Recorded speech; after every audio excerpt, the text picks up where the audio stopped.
Good morning. This is Kenneth and Heather with the Advancing Equity Coalition, here to give you a quick recap of what went down last night at the Minneapolis School Board meeting. Heather, how are you doing this morning? It feels like fall today, doesn't it?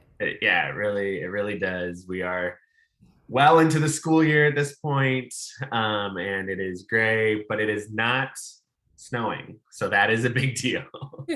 um, but yeah, Heather, do you want to just go into a rundown of what went down last night at the school board meeting? Yeah, first of all, it was a really well attended meeting with a lot of call in comment and public comment. I think almost every slot was filled. We did hear a lot of public comment about quarantine and the length of quarantine that students have.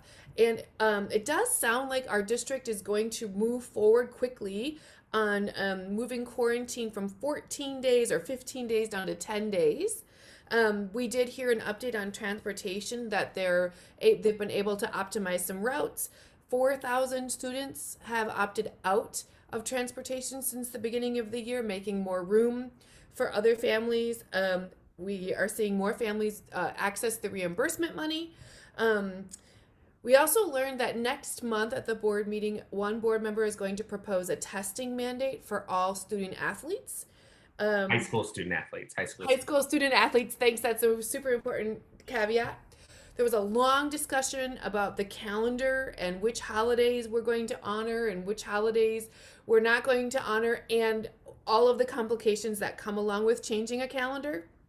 And then finally, we ended with the superintendent's evaluation results um, and the vote on the superintendent on whether or not we will enter into negotiating a new contract for the soup. And so there was a 4-4 stance for board members that wanted to work toward and wanted to move into contract negotiation with the soup, four that did not want to, and then there was a little confusion for a minute there when the board director Ellison said at first no, and then switched her vote to yes.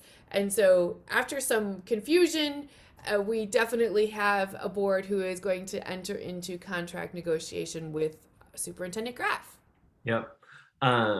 And so with that, we don't have a slide of the night today because there was no slide deck for last night's board meeting, but did want to just elevate quickly that in the four areas that the superintendent was evaluated, and we just wanted to share you the score. So he was evaluated in literacy, um, finances, Finance. human resources, and student well-being and student support.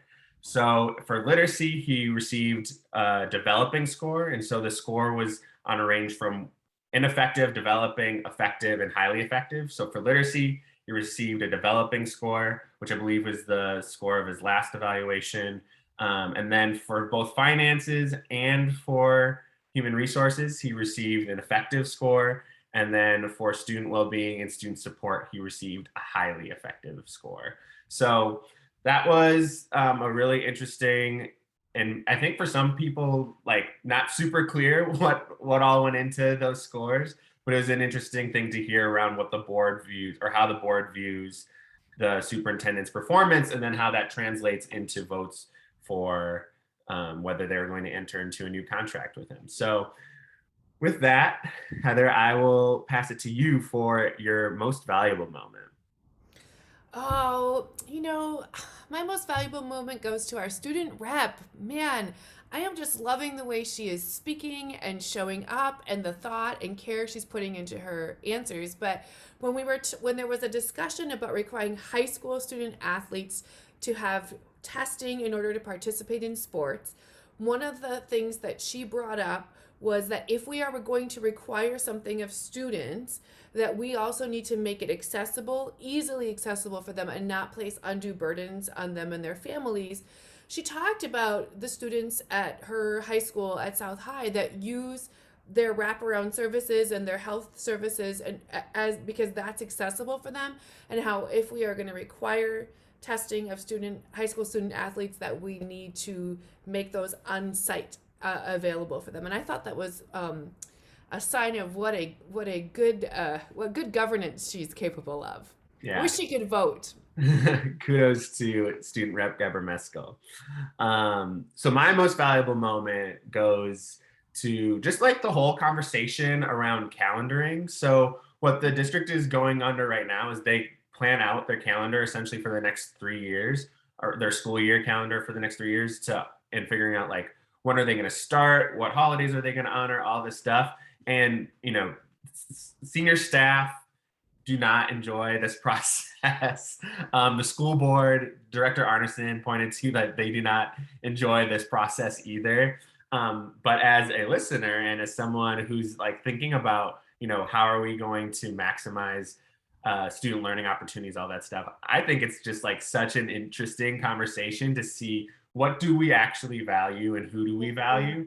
And I thought there were really good conversations, and I think things that I've wondered as somebody who's like just operated in Minneapolis and understands Minneapolis public schools for a while. So like, why don't we have Indigenous Peoples Day off, right? Why don't we have Eid off for students? And so, last night those things were entered into the conversation. We should be taking these days off, but then where are we going to grab the extra 2 to 3 days in the school year? Is it going to come off of Thanksgiving break? Is it going to come off of MEA? Is it going to come off of spring break, right? Like, and how are people going to react to that? Are we going to start before Labor Day, right? Like, and so I think that was a really interesting conversation, and I'm a nerd. I enjoy that conversation, and I enjoy thinking about, what do people actually want and need, and how do we respect people's culture and honor them and see them for who they are.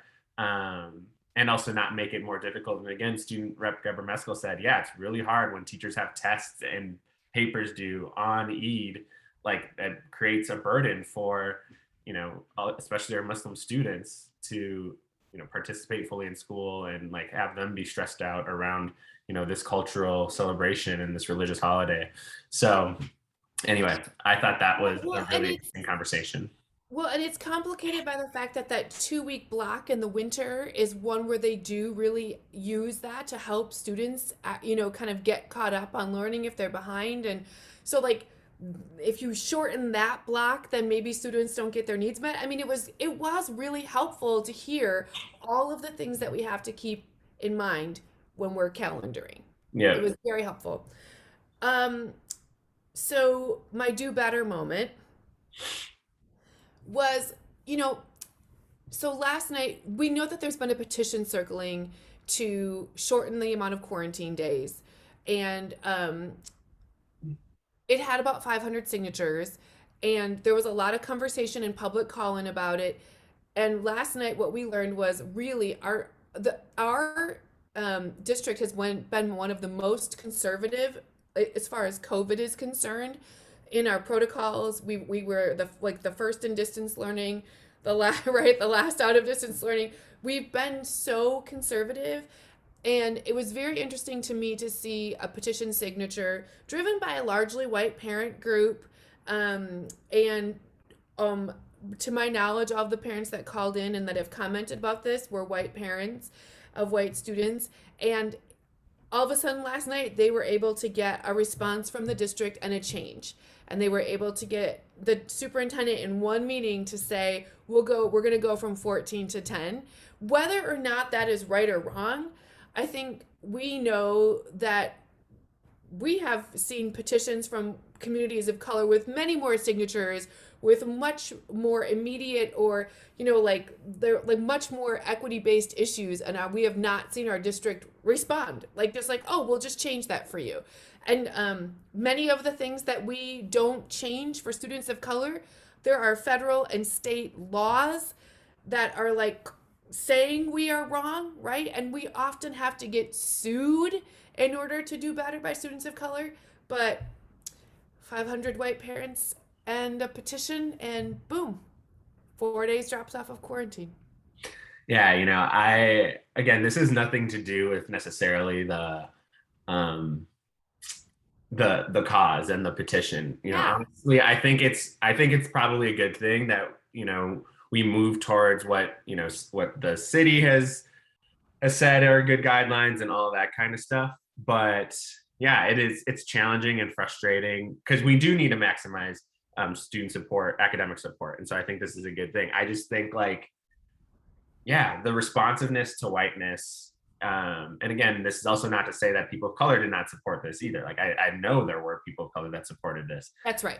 but like some of the responsiveness to whiteness is astounding. Like just how much we like trust, how much credibility automatically comes there, how and not this idea or this condescension of like we know better, we or this is up for debate or anything like that. So yeah, I agree. That was interesting. It stood out to me in my mind for sure. But my do better moment actually has to go towards the vote of the superintendent, and not necessarily how the vote shook out, but more so around like just the lack of discussion that there was Mm-hmm. around how the school board voted.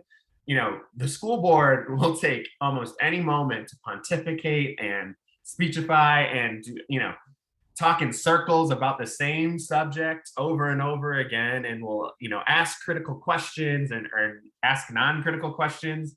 And yesterday there was one comment by a school board member around why they were going to carry out their most important duty as school board members, which is to manage, evaluate, and ultimately hire and fire a superintendent.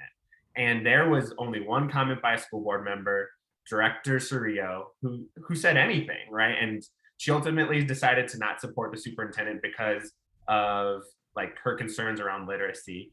And that's the only thing that we know for sure from a school board member around why they voted the way they did. If you look at the evaluation of the superintendent last night, he got relatively high marks in 3 out of 4 areas, right? And so I'm curious as to why, the other 3 board members who didn't support the superintendent decided to not support the superintendent. And then I'm also curious as to why the 5 school board members who did support the superintendent decided that they wanted to support him, right? Like we heard a couple of different parents call in and say like stability is important and all this other stuff. Like, was that the reason why? Is there something else? Like you gave him really high marks in like student well-being and student support. You gave him relatively high marks in on finance and human resources.